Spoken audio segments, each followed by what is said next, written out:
Hey, thank you everyone for joining us for the March 1st, 2022 Lee Select Board meeting. A reminder that the meeting is being recorded. We ask everyone to stay muted unless you're recognized. And if you would like to speak during public comments, just click on the raise hand button under reactions at the bottom of your screen. And we are all set. Hey, well, good evening, everyone. The first order of business are the open session minutes of February 15th, 2022. I'll make a motion that we accept the February 15th minutes of the Lee Board of Selectmen. Second. All those in favor? Bob Jones, aye. John Renier, aye. Pat Carlino, aye. Okay, we have no public hearings tonight, so we're right off the bat with public comments. I'm just giving it 1 second. Yes, they have Kathy Hall. Surprise, I had her name down. Hello, everybody. Just want to say that the ice skating is such a success. Everybody's having a good time. We've had some nice weather, especially during school vacation where we had the towers and we had lights on at night. So we're very thankful to all the volunteers that help, because there are people after the snow, there are people that come down with their shovels and shovel the snow off the ice so people can skate. Certainly a big thank you to the fire department that helped us get the lights and also keep that ice nice and smooth.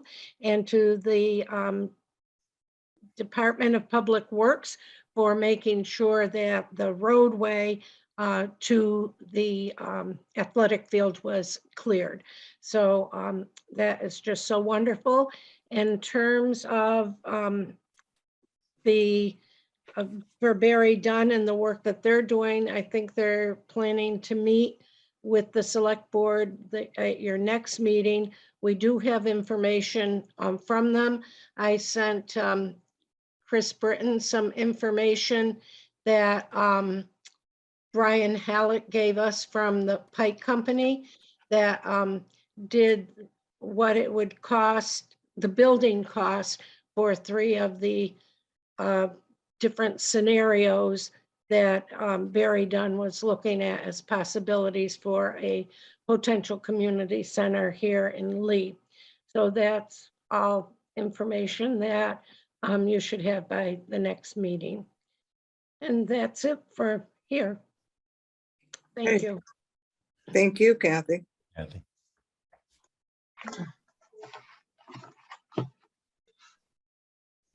So I just wanted to add that we are confirmed for Barry Dunn to be at the next meeting to present. Are we confirmed, did you say, for that? Yes, yep, for March 15th. Okay. Anybody else there? No other hands at this point. So. Okay. I'm going to move into general business. The first piece we have is a seasonal all alcohol package store license renewal for the 102 package store at 35 Old Pleasant Street. And we do this every year. And I hate to put I just have a question. And Cindy, I'm thinking you may be able to answer this. What they're getting is a seasonal all alcoholic beverage permit, right? Correct. Well, the second page, it looks like they're giving us 2 different. We've always had 2 options. We always have given them it's the January 15th is at your discretion, and we've always given them through January 15th from April. I just wanted to, if I didn't know if we were supposed to vote on both of these or no. None of the, okay. All right, so does anybody have any questions on this? If I don't hear any, if someone would like to make a motion to grant the seasonal package sorry, the all alcoholic beverage seasonal package store license to the Route 102 package store. Yeah, I'll make a motion to grant the all season, or sorry, this is a seasonal liquor license to Route 102 package store.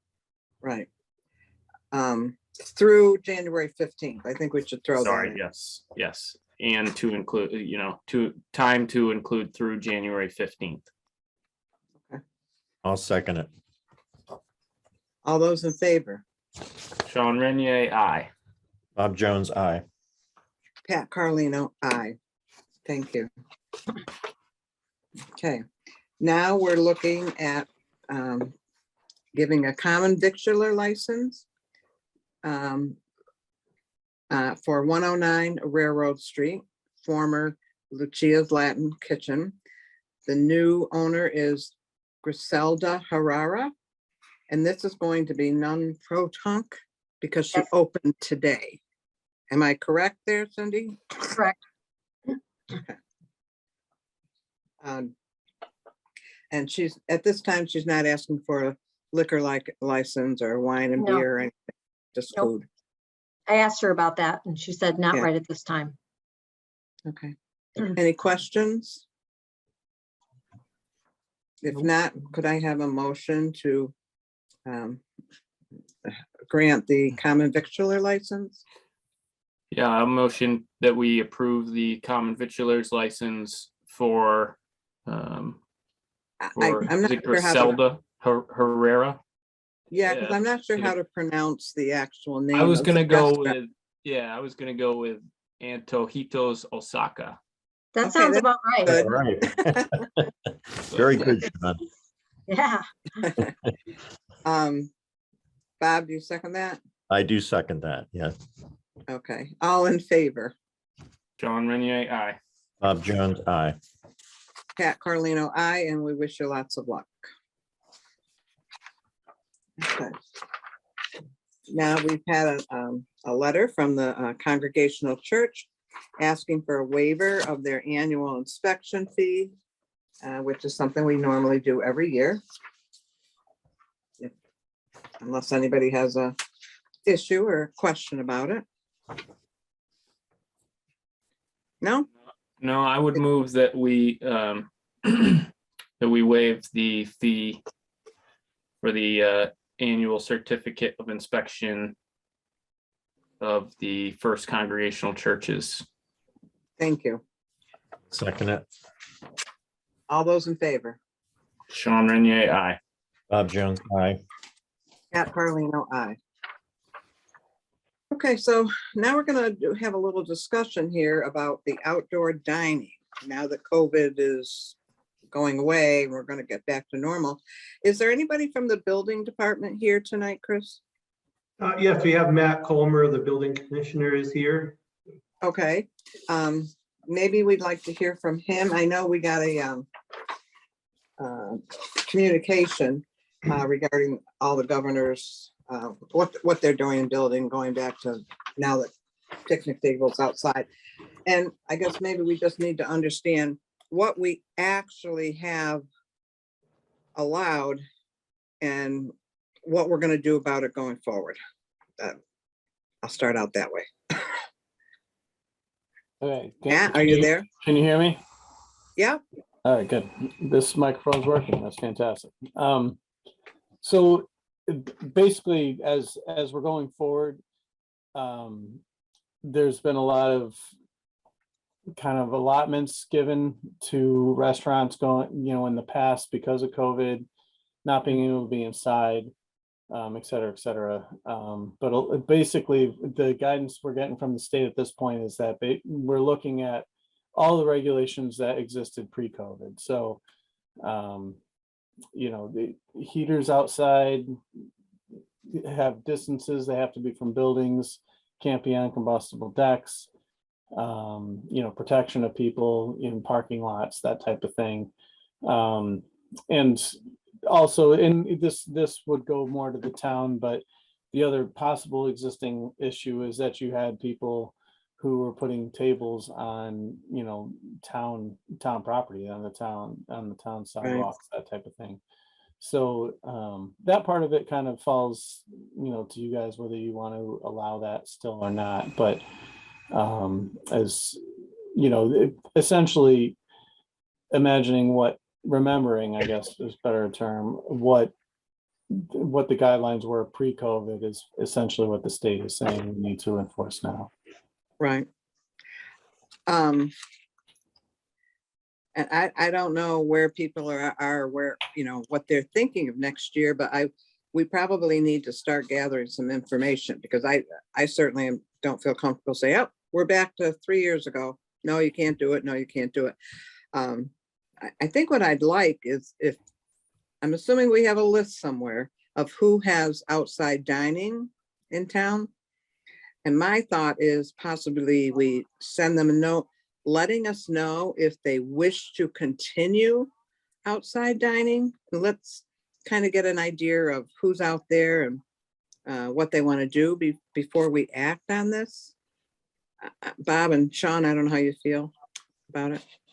I think you're absolutely right, Patty. We're not out of COVID yet, and everything is still in flux.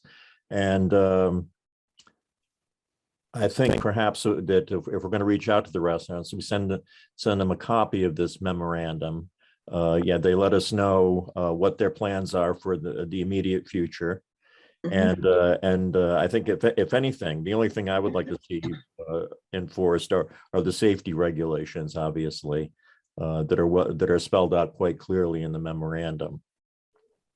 Okay. And I don't think that's affected by the COVID concerns. Right. Can I interrupt for a second? Patty, Yeah. some of the liquor licenses have the outdoor dining already approved in their liquor license. For instance, Salmon Run, Arizona Pizza, 51 Park, whatever they're calling themselves. Some of the Morgan House, I think, but they haven't been doing it. But a lot of them have it in their license. So And they had it in their license before. well, it was an approval through their liquor license that we did. And when it went, and everybody was noticed on when they did that, and the building department also. So I don't know, we might have to look at how some of them are set up, and they might need to make some modifications maybe, but some of them have actually had to go through the licensing to get it. Okay. And those that didn't were able to do this now. Because of COVID. Correct. Okay. And we could maybe have a cover letter that explained that to people. Sure. Mostly those that didn't go through it before. Yep. Does that sound reasonable? I'll look at all their licenses and find out who has the actual license with, or, That would be helpful. with their license. That would be helpful. Okay. So you can get that together for us and we'll come up with a letter. Yep. Does that sound reasonable, Bob, John? It does, yes, thank you. Yeah. Madam Chair, we have someone from Colleen from the chamber as well that I think had some information to share about this also, if you'd like to hear from. Okay. Hi, thanks. This is Colleen. I just had a couple of questions. First of all, is this regulated completely by the state, or can the town of Lee have an exception somewhere?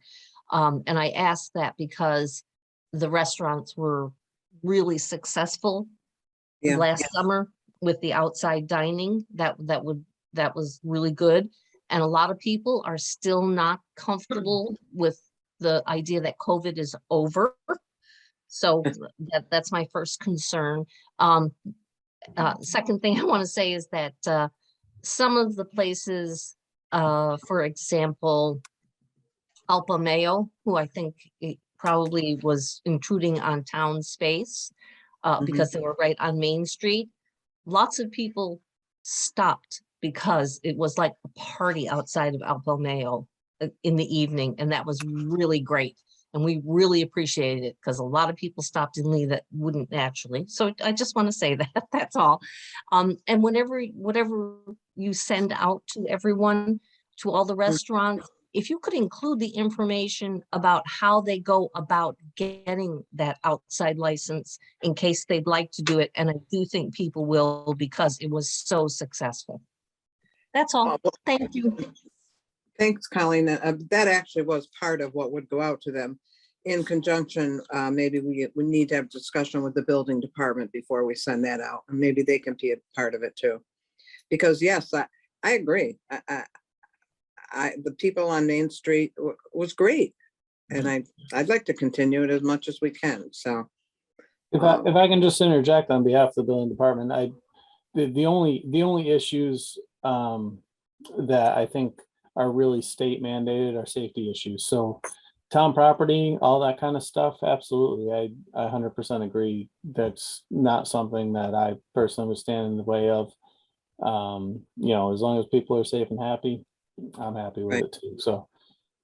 I'm pretty sure they were safe, and I can say they were very happy. So it was really nice. It was like a party every night on Main Street. It was great. So thank you. I'll shut up now. Oh, thank you. So Cindy, we'll give you a couple of weeks to put that together and then we'll come up with something to send out. Okay. Okay. I think a lot of what for the liquor licenses, for them to have liquor outside, if what they're going to do is okay with the building department, they may have to file an amendment with the ABCC to have that as part of their license. Okay. Okay. And then I guess we can take it check from into there. that. Yep. All right. Thank you. Okay, now we have an entertainment license for Josh Cohen of Moe's Tavern. So it's a yearly entertainment license. And if you could just fill me in again, I looked at this. I don't have a problem with it per se. I just want to make sure I understand what, oh, I like your dog. Thank you. I just want to make sure I'm understanding what it says. He's looking for an entertainment license for the year for 7 days a week. Well, he wouldn't have it 7 days a week, but it would be an open. But he could if he wanted to. I don't, yeah, he probably could. I don't think he would. He wants to have this one guy that comes here a couple times a year. Okay. Only because on the second page, it says miscellaneous explanation, and he put only a couple times a year if the opportunity arrives. Right. So, he doesn't but want he's a big party Okay. all the time. It's live vocalist, but plugged in acoustic. Yep. Okay. Anybody got questions or concerns with that? I don't. Nope. No, Bob?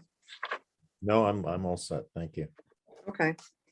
So I guess we better vote separately, Cindy? For Wow. the entertainment? Yeah. Yeah. Okay, because then the next part, all right. Yeah. So if I could have a motion to approve the application for entertainment license for Moe's Tavern.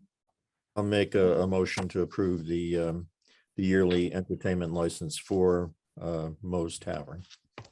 Second. All those in favor? Bob Jones, aye. On Renier, aye. Pat Carlino, aye. Now, along with that, somebody gonna say something? Oh, along with that is a request by Larita Tanuta is to hold a food truck. She already has a registration certificate for hawkers and peddlers. Cindy has sent her to Tri-Town Health Department for their approval. And this is just a one-shot deal, right? Correct. March Correct. the 13th. It's a Sunday. Outside of Moe's. Outside of Moe's. We did talk, to be truthful, we did talk just a little bit about maybe moving the truck to a different area, but it's not conducive for him with the electricity and trying to get up. So what we would ask is that she just park it north of him as much as he can just so we get away from that corner, from Karen Keenan's corner. Although it shouldn't be too busy on a Sunday, it should be okay, but it's Sunday, March 13th from 4 o'clock to midnight. And she'll be selling cook to order foods. Does anybody have any issue with that or questions? If not, could I have a motion, please? Yeah, I'd make a motion to approve the, this is a hawker and peddlers like, application to Loretta Tenuta, Doing business as Soma. doing business as Soma. Or someone- To provide food services at Moe's Tavern Sunday, March 13th, 4 to midnight. And I think we would just also ask that she would park as far north away from Karen Keenan's corner as possible. I'll second that. All those in favor? John Renier, aye. Bob Jones, aye. Pat Carlino, aye.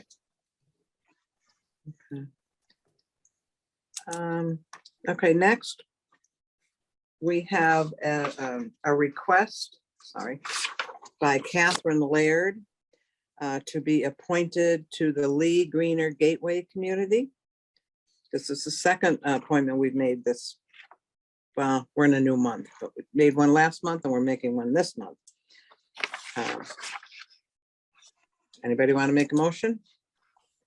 Just to be clear, is it Catherine Laird or is it Catherine Miller? There was some confusion. There was some, Yeah. I'm sorry, but Miller was the last meeting, but this one is Laird. No, it's Laird. Okay, very good. I'll make a motion that we appoint Catherine Laird to the Greener Gateway Committee. Second, all those in favor? Bob Jones, aye. John Renier, aye. Pat Carlino, aye. And thank you, Catherine. Okay. Oh, so Cindy has asked that we make this announcement again for our toll stop applications that are due into us March 7th. And the drawing is March 15th. As of today, we only have 3 applications. And Cindy, I think we have 7 slots. I believe there's 7 slots. Yeah, it's around 7. And we don't have any leftovers from last year because we used them all up. So I don't know why people aren't calling, but here's your chance. And there is an application to fill out for the toll stop on our website, or you can get it from our office, either by coming in or calling. So just get that out there again. And hopefully we'll get a few more applications. Okay. So we're up to the special town meeting warrant.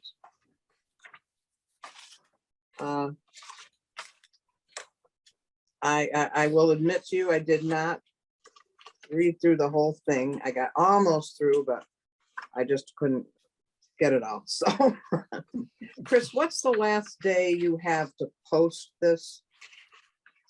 The meeting's the So it would have to 24th. be posted no later than the 9th to meet the requirements. Okay, because Sean and Bob, based upon where you are with this, if you've already read it and you agree with everything, you're all fine, then shame on me that I haven't finished it. I have no, like I say, I'm 3/4 of the way through. But I didn't know if anybody had any questions that they want to bring up before they sign such a thing, or want explanations. And maybe we need to look at it and talk about it. And if we have to make a special day just to sign the warrant, we could do it before the 9th. I don't know how you feel. Yeah, Patty, so this is, I mean, we're voting to approve the warrant articles to bring to town meeting, so we're not making any decisions on these Right. as of right right. now, No, but we have to be okay in our mind with what we're bringing to the what we're voters. bringing. And, the zoning is so, the zoning's It's- kind of, we might have questions, and I'm just thinking we need maybe a couple more days. I'm fine with that if that's what you want to do. It's definitely, zoning is a very cumbersome read. Yes, it So, is. even the first time through, you don't really Yeah. catch it all. So that's. Bob, how do you feel about that?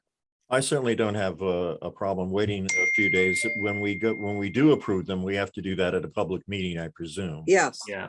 And if, but we can have a public meeting just for this purpose. okay, very good. Then I'm happy with that. Yeah. Like, Chris, I don't know about you, but I was thinking at the worst case, well, maybe we could just make it next Tuesday at 5 o'clock or 6 o'clock. And that the only thing on the agenda would be approval of the warrant. Yeah, that should be no problem. We just want to make sure we get it posted in time, and we Yeah. should be all set for that. Either Monday or Tuesday, whatever's better for everybody. Yeah. Yeah, either works for If- me. Chris, do you have any? No, that should be fine. We'll just need to make sure it's posted by the end of business Friday. So Okay, if we want to do a Tuesday meeting, so I'm fine with that. If that works for you guys at 5 o'clock on Tuesday, we can post that. Perfect for me. does that work for you and Sean? Yeah, I'm good with that. Yes. I just would feel better so that I know I've Can read digest it all. Yeah, because I did just get Digest it. this. Yeah, I just got this the same, today as well, Patty, and I got through it all, but yeah, it's there's a lot there. Yeah. So, all right, well, let's plan on having a short meeting on Tuesday, that'll be the 8th, right? Chris, is that too cutting it too close for you? Well, we just need to post it the following day. So Okay. I just need to make sure, I'm sure we can get a constable to post on that Wednesday. We can get it out to the reps by email on the 9th as well, which will give them a couple weeks Okay. to look over that. We will mail it out as well, but it'll probably take, a couple days to get there. So the reps Right. probably won't see it, the print version until the 10th or 11th. So. Okay. All right, are we all set with that, or does anybody have any questions now they want to ask in advance that we could get cleared up? Nope. You see one hand from Susan Stone of the Historical Commission. Yeah,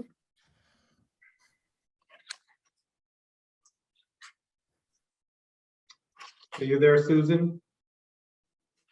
Got it. Yes, I'm concerned about the warrant, the bylaws, the Community Preservation Act bylaws that receive the proper attention for this town meeting and the warrant. So I'm just bringing it to your attention to look at it, the Community Preservation Act that Yeah. we passed on a ballot in 2020, but we have done nothing with it. well, as a Thank matter you. of fact, Are as on a there. matter of fact, you're Article 1. Thank you. Oh, thank you, Yours is Chris. the first article on this, so so Super. you got Thank read. Chris. All right, thank you. I'm Okay. done. All right, so if everybody's okay with that, we'll meet next Tuesday at 5 o'clock in our office, in person, See you then. for one issue, and that's signing the warrant, discussing it and signing it. You okay with that? Yes. Yeah, I'm fine. Do you need a motion to that effect? Or we can just, No, I don't know, do we, Chris? No, I don't, you shouldn't need a motion for that. No, we're gonna call a meeting, so. right, okay. And I just will add that the zoning changes for the large zoning change is on the website right now, which will be referenced in there. That's coming from the legal and editorial analysis. There's a red line version of chapter 199 that I put up today. So that's I'm the most sorry, cumbersome part of it. So I meant to mention, because it's quite lengthy, so it is available either in your office or on the website if someone's interested in. right. It was a lot of work and a lot of pages. Okay. Okay. All right, next up, we're gonna have a discussion about hybrid meetings and equipment funding. And I'm going to turn that right over to Chris. Right, well, I think the first question, it's come up a few times with COVID regulations changing. We do still have the use of the Zoom meetings for now. We don't know how much longer that will still be allowed. But one of the things that's come up is a hybrid meeting. And I guess again, the first question is whether we want to continue some type of remote access, beyond when the COVID legislation expires or the COVID emergency acts expire. So what that would look like is most likely the board meeting in person in the courtroom, and a audience of the general public being able to come into the courtroom, but an option for people to have attendance virtually for public members that can attend with a full two-way communication if needed. So if the board is in, I know that's come up a few times, if the board is interested in that, I did reach out to some other towns that have had some successful use of hybrid meetings, as well as CTSB and the company Logitech, who makes a device that's specific for this that controls the audio levels a lot better than what we can do on just a simple laptop. If the board is interested, we do have the ability to use ARPA money for it to get the proper setup that would have clear audio, which I know has been an issue in some cases, and a large video screen that would be portable in the courtroom.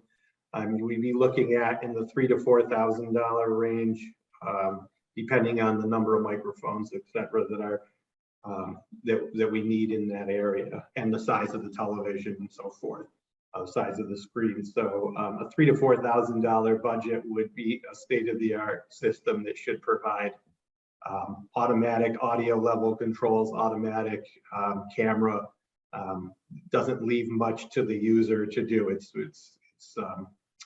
And I've heard, like I said, I've talked to other people, and this seems to be the system that works the best for this type of meeting. So, well, I'll open my mouth again.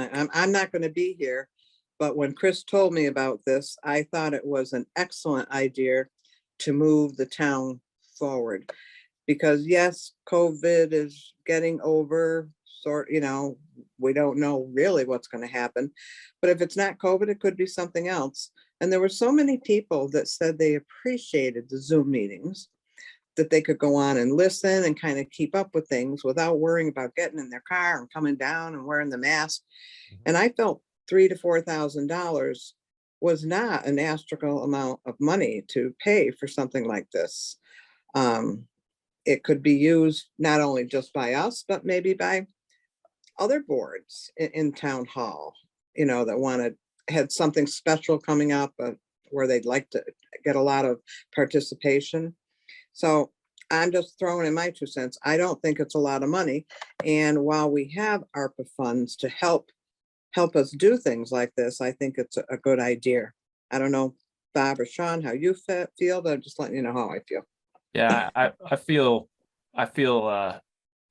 pretty much the same way. I know we've kind of struggled with getting the hybrid thing right, and I think looking at what Chris is looking at the other day when I was in town hall, kind of seemed like the direction to go, and just give everybody the option to participate. So I'm all for it. I think it'll be very useful. Like you said, it's not just for us, it's for everybody. And I think we need some sort of a tech upgrade anyway. So hopefully this is a little bit of a jump start in that direction. I agree with both, with everything Patty said and Sean. And if there was an example of why we do need it, it was during our interviews for the town administrator. I think I've seen these systems before. They really do work quite well. And I think it's our responsibility as a board to make these meetings as accessible as possible to everybody. Yes. And you know, it brought to my mind during all this, because I did have people who would say to me, well, I'd like to see your meeting. When's it going to be on? And I tell them, you know, and they'd say, oh, you know, I can't go down there at night. I can't go down. Mhm. And I'd say, well, it would be on CTSB, you know, later in the week. And then they'd forget. But I just think it's an excellent idea. And I'm surprised nobody's thought of it before COVID, that this would become such a tool. But Should I we- think I'm sorry, Bob, what? No, should we throw in a popcorn machine? So We could, we could. So if you know, if you two also feel okay with using ARPA money, then we can give Chris the go ahead to start, you know, researching it. But I get back to Sean's point was, I don't want to do it until we know it's going to work. And I know Chris won't do it either till he knows it's going to work. So, because worst case scenario, we promise everybody and then it falls through or something.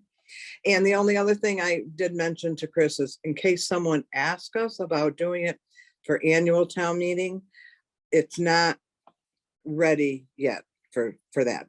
That's not the place. We'll have to be, you know, we'll have to be okay with CTSB. Yeah, just For now. to kind of piggyback on that, this system would not be appropriate for a large venue like that. It would be sized for the courtroom, and you know, and it would be a portable unit, so as we're not attaching anything to the courtroom wall or anything like that, but also being portable, any board could use it. You know, it'd be up to the chair how they want to run their meeting. But I'll just do a quick screen share if you want, of kind of what, so the audience can, the public members can see. It would be on wheels like this with, this would be either probably somewhere between a 60 and 75-inch screen. And all that screen would be for is for people in person to see someone who's zooming in remotely. And then there's spaces for the other equipment is very small. I could show you, but it's microphones and the camera, that sort of thing. But the main unit, everything would be, you know, stored on something like this. So it would be pretty accessible to anywhere in the building. Yeah.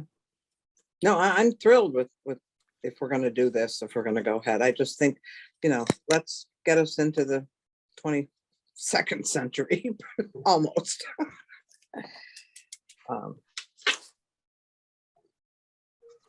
Does anybody else have anything to say about that, or we want to have Chris go ahead and pursue looking into it and do all the legwork for it? Yeah, let's do it. Let's do it. Okay.